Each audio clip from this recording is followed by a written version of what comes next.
This is Wraith from Wraith Rain. I'm an author of serialized gay romance fiction.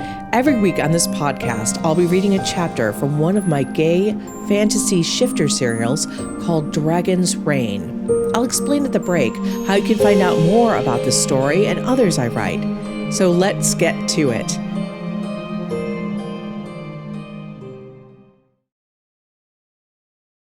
Chapter 87, Spirits.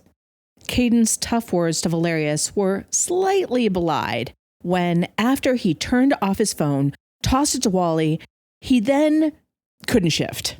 He wondered if it was because he hadn't taken off his clothes. No time for that. Besides, getting naked in the middle of the street would just add to his embarrassment. Nothing's happening. Does it normally take this long? Tilly asked Wally and Rose. You guys shifted immediately and... Guys, you can't look at me. I can't do this with you all looking, Caden pleaded with them. But I want to see you shift, Tilly cried. Wally reached back and patted Tilly's shoulder. Another time, Till. Let's look away and give Caden a little privacy. Is that normal? Tilly grumped. There's a lot of weight on Caden's shoulders, Tilly, Rose said, and Caden both wanted to kiss her for knowing that and yell at her for reminding him. All three of them then turned in their seats and looked to the other side of the street. It was incredibly weird to see the backs of their heads, but Caden shook it off. Take Tilly back to High Reach, Wally, Caden reminded the rat shifter. Rose and I will keep her safe as houses, Wally assured him without turning around. Caden shook his hands, rolled back his shoulders, cracked his spine, and prepared to shift. Okay, let's do this, Iolaire. Iolaire rustled its wings and stood up. The two of them then waited. Nothing is happening, Iolaire. Iolaire shifted its wings again, and Caden saw an elderly lady had just come out of one of the homes lining the street. She was heading towards the end of her driveway, where her newspaper was waiting for her in its plastic wrapping. Caden watched with growing horror as she moved about 2 inches with every step. She shuffled, then stopped to catch her breath, shuffled again, then stopped. He gauged the length between her and the paper. 30 feet. It'll be hours before she gets it, Caden realized. What's happening? Is anything happening? Tilly said in a stage whisper, which probably meant that even the old lady could hear it. There's a person, Wally muttered. Oh boy, this will take a while. If we do nothing. Caden dashed over to the paper. The old woman looked alarmed and brought her bird-like arms near her chest. She likely thought he was stealing her paper, not understanding that most people read online. He jogged up to her, a smile plastered on his face, hoping that he looked harmless. Like I am if I can't shift. Iolaire, we have to do this. Were you looking for this, ma'am? Caden offered the paper to her. She blinked behind thick Coke bottle lenses at his face before looking down at the paper as if it was a mimic and might transform into a monster at any moment. She was looking up at his face again. Maybe she thinks I'm the monster. Can I, help you get back to your door? Caden's voice was getting a little high and tight. We have to get out there and find that bomb, Iolaire. The elderly woman took the paper from his hands. Oh my, that's quite kind of you. She twittered and held the paper close to her chest, as if it were a sacred object. She then slowly tottered to face the door. Caden's eyes gauged a distance now between her and her door. Could he just leave her at the step? Did he have to hold the door open for her? What if she wanted to chat? You look a lot like my brother Billy, she wheezed, as they seemed to crawl at a crab's pace to her front door. Oh? He hoped if he kept his responses short, then she wouldn't continue the conversation. He was sorely disappointed. She stopped 2 feet from the front step. She turned to him, smiling vaguely, as she clearly remembered some fond memory. You don't look like Billy now. I mean, Billy doesn't look like you now because he's old, you see. Still my little brother, but much older than you, she prattled on, telling him some story about how Billy was actually a paper boy, and here he was delivering her paper just to be kind. Not to be kind. I need you to stop looking at me so I can shift, Caden thought, but he didn't say that. He just nodded and smiled, though that smile was becoming more and more desperate.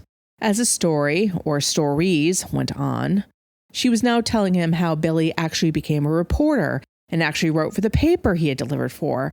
But then Billy got laid off, and wasn't that sad? In any event, Caden took a step back and said, Miss, you aren't going to go, are you? The elderly woman asked and looked so sad as she murmured to herself, Of course you are. Why would you want to listen to an old woman talk about her little brother who passed away well before his time? Tears welled in her eyes, but she squared her bird-like shoulders and prepared to hobble in on her own. Caden internally groaned. Actually, I do have to go, but I promise that I will be back, and I really do want to hear about Billy, he told her. Oh, that's all right. You don't have to say that. I'll be fine. No, I'm not making an excuse. I really do have to go because you see, his mouth went dry. He was going to reveal to the world he was the white dragon shifter. Why not to this woman first? This time he squared his shoulders and said in a voice that sounded almost authoritative, There's danger in reach, and I have to stop it. She looked at him skeptically. Really? Well, then you must be off. Yes, I must, but I will be back, Caden promised her as he memorized the address. I promise. Then he turned and raced down away a few feet and shifted. There was no hesitation, no problem. He became the white dragon. He heard Tilly clap and cheer, so did Wally and Rose. Iolaire immediately flapped their wings and they were 20 feet in the air. Caden had them crane their neck around to look down at the old woman. She had dropped her paper, and her hands were up to her face like the kid in Home Alone. I really hope that we didn't give her a heart attack, Caden told Iolaire. His spirit observed the old woman carefully and showed him an image of her giving them tea and cookies in the future. Iolaire thought that she would be just fine. Okay, now let's find that bomb.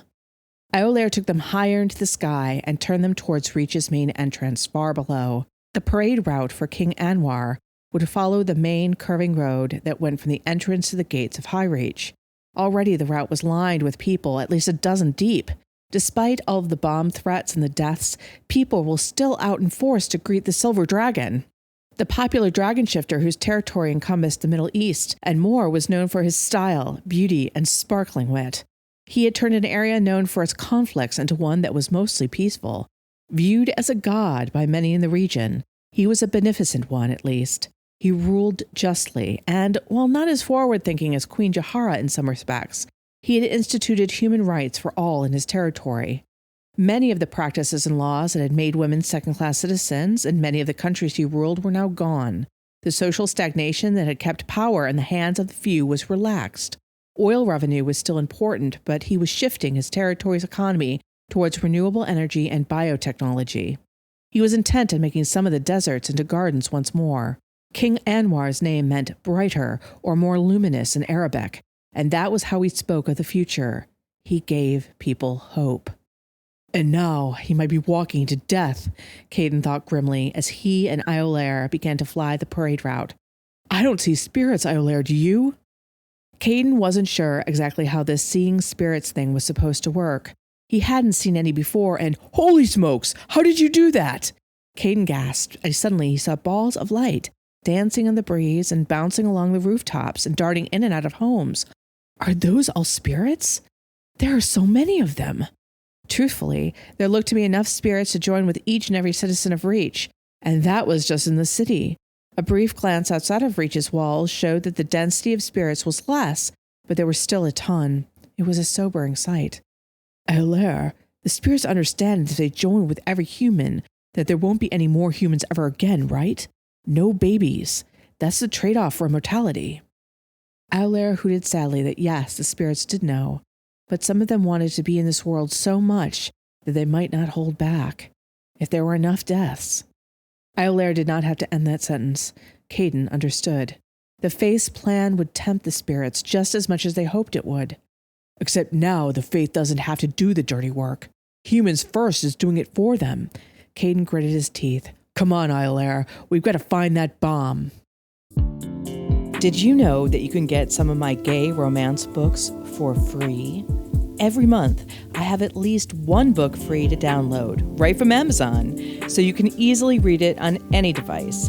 But these books can only be free for 5 days at a time. If you don't want to miss out, Just sign up for my mailing list, and I'll send you an email whenever there's a free book available. The link to the sign-up form is in the description down below. Iolaire narrowed their eyes so that they could judge how many of the spirits were in any one place. They flew over the entirety of the parade route to check out the density of the spirits. There were so many of them. They clearly were reacting to the people's excitement and maybe the near presence of King Anwar. With everything happening, maybe Valerius should have stopped people from congregating. Valerius, Shoni, and Marban had talked at length about the risks the night before dinner. Shoni thought that it would deeply offend Anwar if they canceled any sort of welcome, because the other dragon shifters had gotten one, especially since May had gotten one. Anwar likes a spectacle more than anyone. Considering the fact of that, Shoni had said as she had pointed to the helix with her fork, he'll be more touchy than ever. As if I care. Valerius had grunted and drunk more wine. I'm worried about the people's safety more than his offense, Caden had said carefully.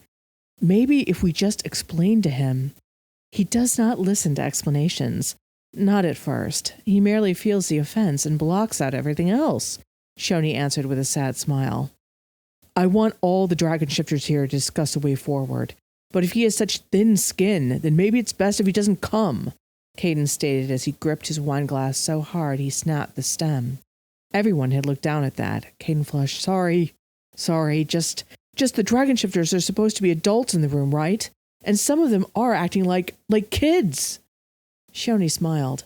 There was a reason why the ancient Greeks described their gods as they did with those characteristics.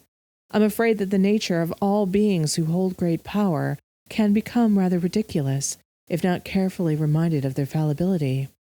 Do not bother trying to call off the parade. People will come out to see King Anwar no matter what, Marban said as he patted his lips. And the Faith will use his arrival in any case if they wish to. If not to harm people along the parade route, then they will set off one of their bombs in an old people's home or by a nursery school. Valerius narrowed his eyes. Meaning that we can do nothing to stop them. Marban sighed. We can, but they will just adapt to all we do. Of course, bring out your claw and the police and spies and observe every inch of that route. But if they wish to harm someone, they will. We are going to lose people no matter what. But if we lose our way of life, then we truly lose. Caden thought of that now. Marban was right. The Faith, humans first, or whoever else wanted to harm people would. They would stop some of the attacks, but not all. Somehow they had to win over as many hearts and minds as they could. That was the only way to truly stop the attacks. And I have no idea how we are going to do that, Iolaire, Caden said to his spirit. Maybe King Anwar will have an idea or two. I hope so. They had swung around and were now going back up the parade route. They'd seen all of it, so maybe now they both hoped that they would notice some more clustering of spirits. But no matter where they looked, it always seemed like the thickest clustering of spirits was just ahead. And worse, as they flew over, the crowd grew more excited, as did the spirits who seemed to adore Iolaire. So many spirits were rising up to greet them that it was getting very hard to see. There were simply too many of the bouncing balls of light. Iolaire, this isn't working. I'm not seeing more spirits in one place than another. I can hardly see with all these spirits around us. Iolaire flapped their wings, but the powerful burst of air did nothing to the glowing globes of light. They weren't real, or rather, they weren't on this plane, so they couldn't be pushed away.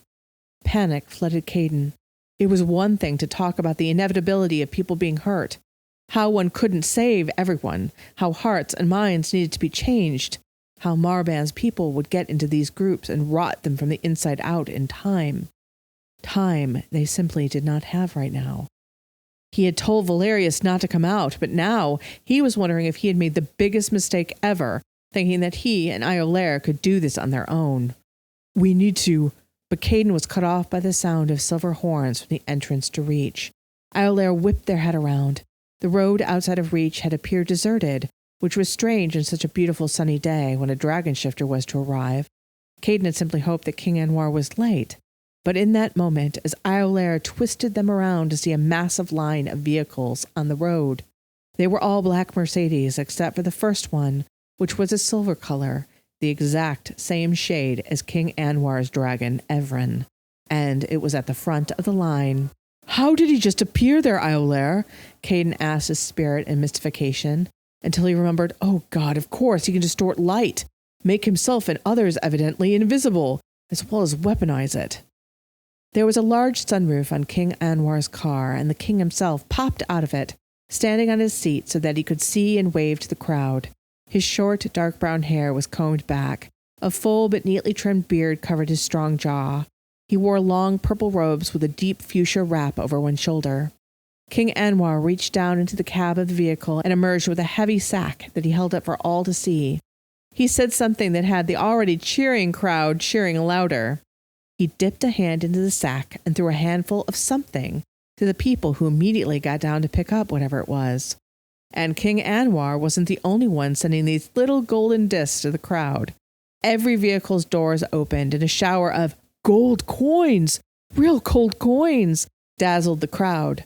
It was at this moment that King Anwar looked directly up at him.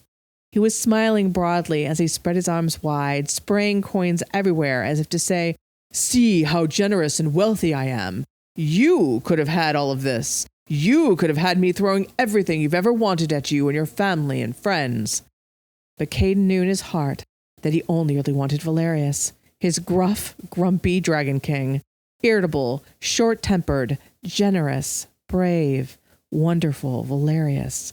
And that was when he saw the clustering of spirits by a 2-story shop just around the next bend of the road, not 100 feet from the front of King Anwar's car. Iolaire, there! Land there! His directions had been unnecessary as the white dragon spirit had seen the same thing he had. Iolaire speared them towards the ground right outside of that building. People let out cries of alarm as they landed with a thunderous boom. People scattered out of the way, but they were all looking at the white dragon with shock. This was not the playful, gentle white dragon they had come to know and love. Iolaire immediately had them swinging around to face the front of the shop. There were plate glass windows along the front of the first floor and bow windows on the second. It was likely one of those stores where the owners lived above the premises. Caden had no idea whether the owners were innocent victims of the humans' first plot or co-conspirators in it. He would not hurt people if he could help it, but he needed to find that bomb. Iolaire lowered their heads so that they could see through the plate glass windows, but the glare kept them from seeing anything inside. Iolaire thrust one of their claws against the glass. It shattered so easily that Caden didn't even feel it. There were rows upon rows of aisles filled with chips, pop, cookies, and candy. It was a convenience store. When they drew in a deep breath to smell for the bomb, all they got was nostrils full of bags of chips, which they snorted out. Iolaire tried to reach into the shop and feel around, but Caden knew that wouldn't work. Iolaire, we're bomb-proof even in our human form, right? The white dragon spirit paused in what it was doing and answered in the affirmative. I know that this wasn't how we planned on revealing ourselves, but now is the time, Caden told his spirit. Iolaire assented. They had their immediate family safe in high reach, and they had to get inside the store. The spirits were clustered thickly by the second story. The bomb was there, and it was only a miracle that it hadn't gone off already. He could have had Iolaire simply cover the building with its body, but the bombers, and there were people in there, he could hear heartbeats, even over the roar of the crowd, would be dead, and maybe innocents too. No, he had to get the bomb out of there without ripping off the top of the building. Iolaire! King Anwar's voice broke through to him. The silver dragon shifter had left his car and was striding towards them. He was a handsome man, face full of concern as he called their name again. Iolaire, what are you doing? Caden wondered if Anwar thought he was stealing his thunder, or something from the way he had been described the night before. But the silver dragon shifter appeared concerned and not angry. Here goes nothing. Caden then shifted into his human form. There was a collective gasp. Before there were hundreds of flashes as people took pictures of him, in the nude, of course. Great, just great, as he grasped Anwar's left bicep. There's a bomb up there. We have to get it out of here before it goes off. Caden pointed towards the second story. Help me. He didn't wait to see if Anwar was coming, but instead jumped up to the second story. One leap. He knew he could do it. He grasped the bottom of the window frame and was about to smash it open when a beam of light streaked overhead and the window simply disintegrated. Light as a weapon. Wow. Caden, though, did not have any more time to admire Anwar's abilities. He pulled himself up and through the window into the second floor. Anwar was by his side, having jumped up easily as well. The two of them saw the following. There were over 24 barrels. From the smell of them, they had fertilizer in them, filling the front room. There were 3 people there, 2 men and a woman. They were all 3 hunched over a timer. They hadn't quite finished with the bomb yet. This would have destroyed more than a whole city block. Caden did not think. Later, Anwar would tell everyone that Caden's eyes went a spooky white as he sent a wave of ice at the 3 of them. Ice wound around all 3 of their bodies, freezing them in place. The timer fell from nerveless hands. He then heard some running footsteps downstairs. There were more than these 3 and on the plot. 2 men raced from the front of the building. No one stopped them because they didn't realize who they were. Caden leaned out of the building and extended a hand towards the running men. Ice shot towards them. Ice wound around the fleeing men's legs and immediately took them down. There were screams from shocked people, but mostly there was stunned silence. Look after these people. Caden's voice was deep with disdain and barely repressed rage as he spoke to Anwar. The silver dragon nodded and looked a little wide-eyed himself. Caden jumped from the second-story window and landed in that classic superhero pose before straightening up and stalking over towards the still struggling men. They were on their fronts. He flipped them over. When they saw him, their eyes went huge and their nostrils flared with fear. You are going to tell me, Caden intoned as his eyes narrowed, absolutely everything. I hope you're enjoying Dragon's Reign so far. Dragon's Reign is free for you to enjoy, but not free for us to make. There is a whole team working with me for audio editing, artwork, graphic design, and custom music. Most YouTube channels and podcasts have sponsors and take ads, but because of the kind of content we make, we can't run ads or get sponsors. Instead, we have other ways you can support me and the team behind this gay romance audiobook. One easy way is to buy or borrow my books from Amazon. They are all gay romance set in alternative worlds with vampires or shifters and other magical beings. You may not know that even if you borrow books with your Kindle Unlimited subscription at Amazon, they are free for you, but they still earn us money. The books are published under the name Ex Aratare, which actually means wraith in Romanian. And if you love audiobooks, you can get professionally narrated versions of every one of my books on audible.com. The link to my author page is in the description below, as well as to the first book of the series I think you'll really like. Thank you so much for your support.